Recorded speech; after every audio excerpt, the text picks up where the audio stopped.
Les petits mots s'accumulaient sous le matelas d'Adora. Elle les y avait cachés la veille au soir, rentrée de sa patrouille. Après sa journée de travail, elle avait rôdé des heures durant. Elle n'avait pas vu l'ombre d'un chat. Pourtant, elle avait plus de preuves qu'il ne lui en fallait pour attester de la présence de Catra à la cime. Adora s'inquiétait. Si la Horde avait choisi d'envoyer Catra ici pour Noël, ce ne pouvait être pour une simple mission de surveillance. Catra avait plus d'audace que n'importe qui d'autre à la Horde. Elle allait commettre une faute grave. Adora craignait de ne pas parvenir à l'en empêcher. Il était tôt, ce matin du 22 décembre. Adora n'avait pas croisé Clark la veille au soir. Elle espérait avoir de ses nouvelles ce midi. En attendant, elle avait des chambres à nettoyer et Catra à trouver. Au petit matin, les couloirs de la tour étaient peu éclairés. Les lanternes aux murs éclairaient faiblement. La lumière tamisée dérangeait Adora. Fatiguée, elle voyait des ombres partout autour d'elle et chacune d'entre elles semblait avoir une queue féline. Un symbole qui rappelait Adora à Catra, et chaque fois elle se laissait envahir par les regrets. Son amie d'enfance était devenue son ennemie du jour au lendemain. Adora se répétait régulièrement qu'elle la détestait, pour éviter à son cœur de se désintégrer au creux de sa poitrine. Elle avait été attachée à une fille, et lorsqu'elles devinrent femmes, elles ne purent plus s'aimer. Adora avait trouvé de l'amour ailleurs, gracieusement offert par ses amis. Elle avait découvert des relations qui ne demandaient rien en retour. Mais Adora sentait que ça ne suffisait pas. Il lui manquait quelque chose que ses amis ne pouvaient lui offrir. Et dès qu'elle y pensait, son esprit lui renvoyait le reflet amer de son amie de la Horde. Elle manqua de lâcher son balai, attristée par ses pensées nostalgiques. Elle allait passer Noël loin de ses amis, le nouvel an seul.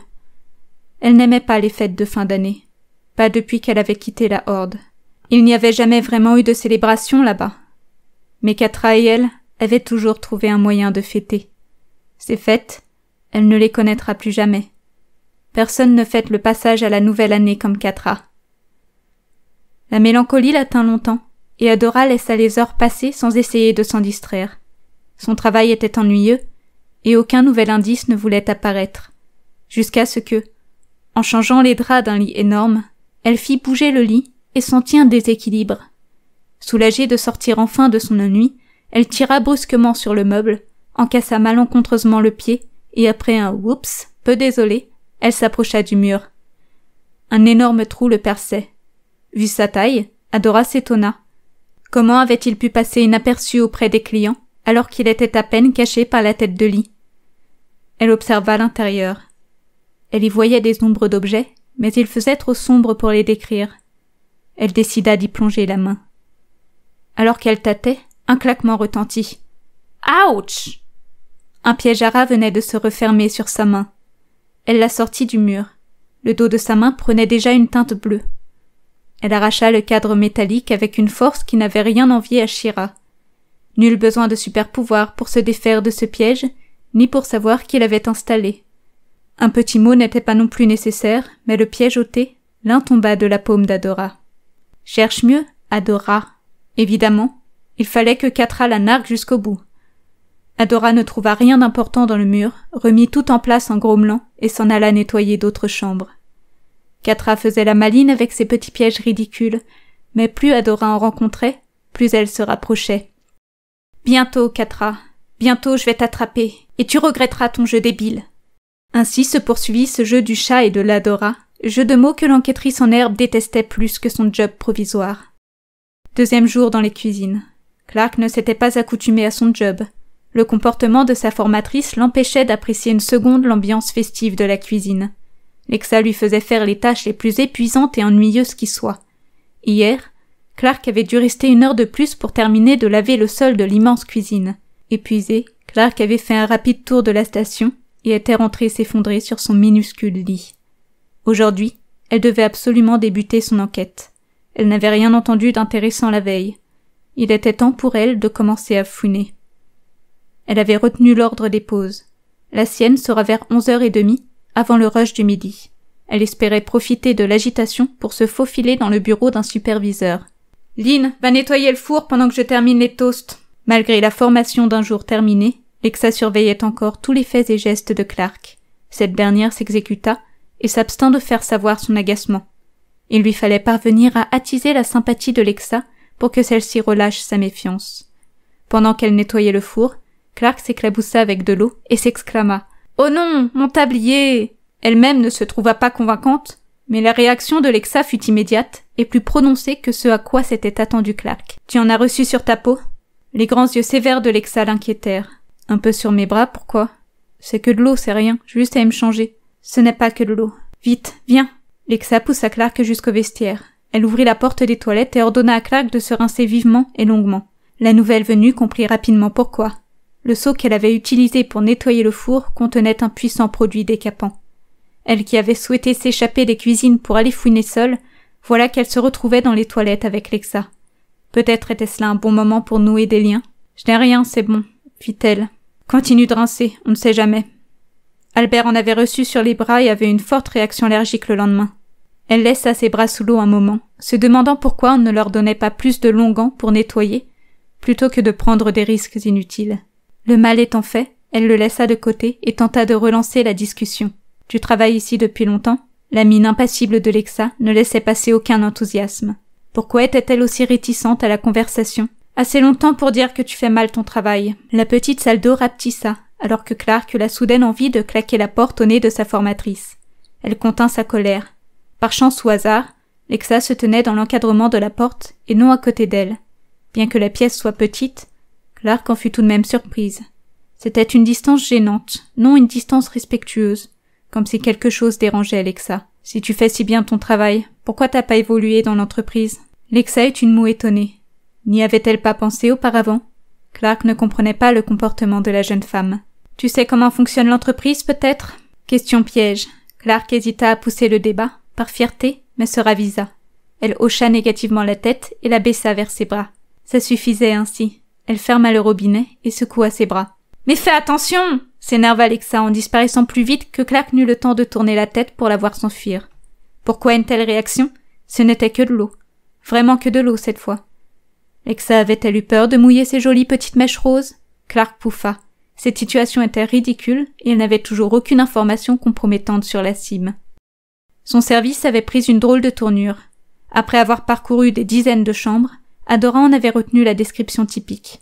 Elle avait découvert quelques exceptions à cette règle, qu'elle avait parfois pu lier à Catra, soit par un indice explicite laissé par celle-ci, comme une note moqueuse, soit par un parfum précis dans l'air ou une fenêtre légèrement entr'ouverte. Si on le lui demandait, Adora ne pourrait expliquer comment elle savait que Catra était passée dans ses chambres en ce qui concerne les indices implicites. Adora savait. Sans possible argumentation. Elle avait grandi avec Catra, connaissait sa façon de vivre par cœur. Ses petites manières, son odeur, son aura. Adora ressentait la présence passée de Catra dans une pièce. Son intuition, et certainement aussi un peu de nostalgie. À l'entrée du réfectoire de la tour, elle chercha Clark des yeux. Il était bientôt midi. Elle la vit assise au fond, cachée entre deux piliers boisés. Adora demanda à une cliente qui entrait d'aller faire signe à l'employé du fond avant d'aller chercher son plateau.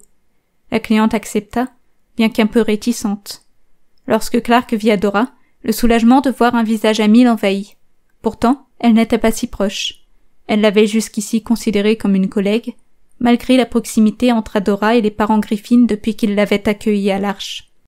Adora s'éloigna de l'entrée, s'assurant discrètement que Clark la suivait avant de se diriger vers la sortie du bâtiment. Une fois dehors, elles se fondirent dans la masse des touristes à 1 kilomètre de la tour et se considérèrent assez loin et protégées par la foule d'inconnus pour discuter calmement.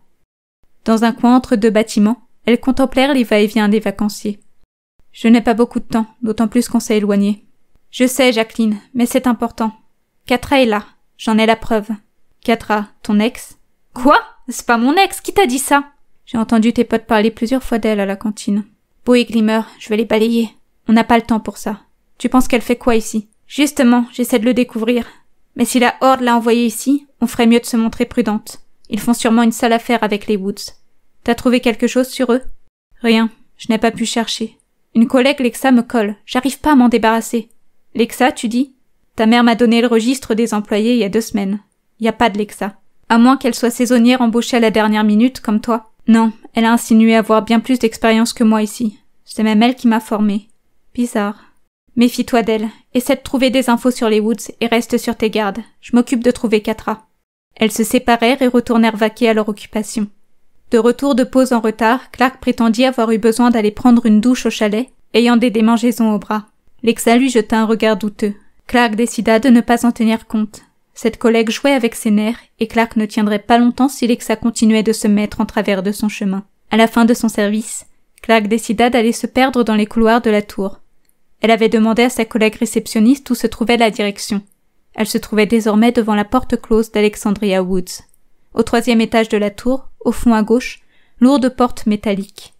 Clark posa sa main dessus. Cette porte lui rappelait l'Arche. Seulement 2 jours qu'elle était ici, et sa station lui manquait.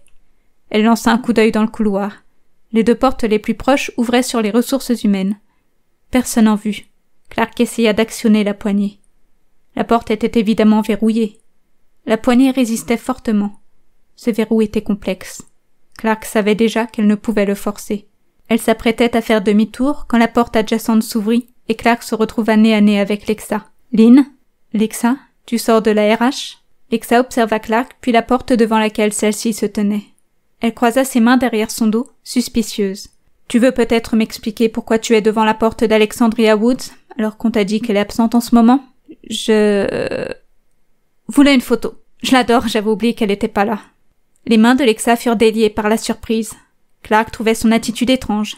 La manière dont elle avait prononcé le nom Alexandria, sa posture, son étrange étonnement, comme si elle était concernée. « Et qu'a-t-elle fait pour mériter ton admiration ?» Drôle de question. Clark dut improviser une réponse. « C'est une jeune businesswoman charismatique et magnifique. Comment ne pas l'admirer ?» Lexa ne répondit pas, se contentant de son légendaire hochement de tête qui perturbait à chaque fois Clark. Elle contourna Clark pour rejoindre la fenêtre. Clark se retourna, fut elle aussi absorbée par la douce chute de neige qui venait couvrir les cimes des arbres et les pistes.